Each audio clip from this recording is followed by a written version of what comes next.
முருகா, என் அன்பு பிள்ளையே, நில், போகாதே. என்னை உன் தகப்பனாக நினைத்தால் இதை முழுமையாக கேள்.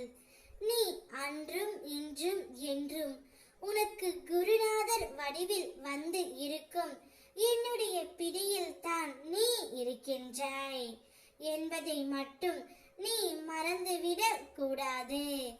இதை நீ மறக்காமல் இருந்தால் உனக்கு எந்த பயமும் இனி இருக்க போவது இல்லை பிள்ளையே. நீயும் ஒவ்வொரு நொடியும் நான் உன்னை பார்த்து கொண்டு இருக்கின்றேன் என்று நீ நினைத்தால் மட்டும் போதும். நீ வாழ்ந்து கொண்டிருக்கும் தற்போதைய வாழ்க்கை நான் உனக்கு கொடுத்தது. இதை நீ அனுபவிக்கும் நன்மை தீமை என அத்தனையும் என் முன்னிலையில் நான் உனக்கு கொடுத்தது என்று நீ ஒரு நாளும் மறக்காதே பிள்ளையே. இதை நீ புரிந்து கொண்டால் மறு கணமே உன் கண்களில் முன் நான் தோன்றுவேன்.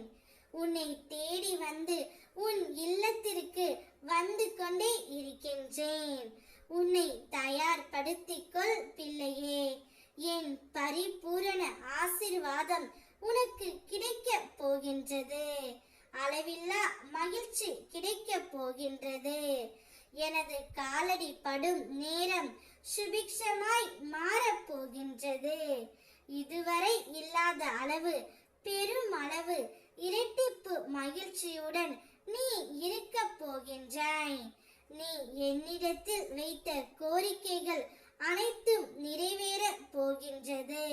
உன்னை பார்த்து ஏளனமாக சிரித்தவர்கள் முன்னிலையில் உன்னை உயர்த்தும் வண்ணம் நான் செய்ய போகின்றேன். உன்னுடைய விசுவாசம் மிகவும் பெரியது. என்னுடைய வாழ்க்கையில் ஒரு நன்மை கூட நடத்தி வைக்கவில்லை என்று கேட்கின்றாய். உன் அப்பா உனக்காக வந்து அடுத்து உனக்கு நன்மைகளாக நான் வழங்க போகின்றேன் பிள்ளையே. நிச்சயம் இனி உன்னுடைய வாழ்க்கை சீரும் சிறப்புமாய் என்னுடைய ஆசீர்வாதத்தால் நிறைந்து இருக்கும்.